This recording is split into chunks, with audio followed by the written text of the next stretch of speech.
પાણીપુરી માટે મેં અહીંયા 1 કપ કોથમીર લીધી છે, ધોઈને રાખી છે, ડાળખા સાથે લેવાની છે। અહીંયા અડધો કપ ફુદીનો લીધો છે, મિક્સર જાર લીધું છે, બધી કોથમીર અંદર એડ કરી દઈશું, ડાળખા સાથે જ લેવાની। અહીંયા અડધો કપ ફુદીનો, અહીંયા મેં 5 થી 6 લીલા મરચાં લીધા છે, 1 ટુકડો આદુનો, અને આમાં 1/4 કપ પાણી નાખીને આપણે આની પેસ્ટ બનાવી દઈશું।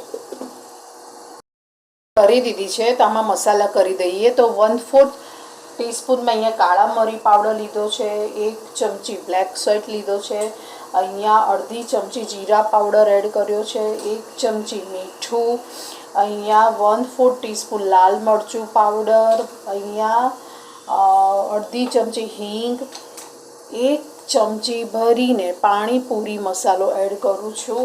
આ બધું મિક્સ કરી દઈશું પહેલાં।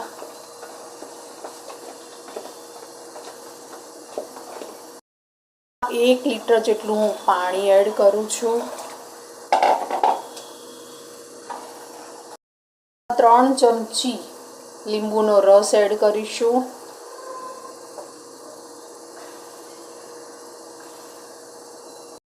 એને ગાળી લઈશું। જો તમારી પાસે પાણીપુરી મસાલો ના હોય ને તો તમારે આમચૂર પાવડર અથવા તો ચાટ મસાલો પણ તમે એડ કરી શકો છો। તો પાણી ગાળીને રેડી કરી દઈશ।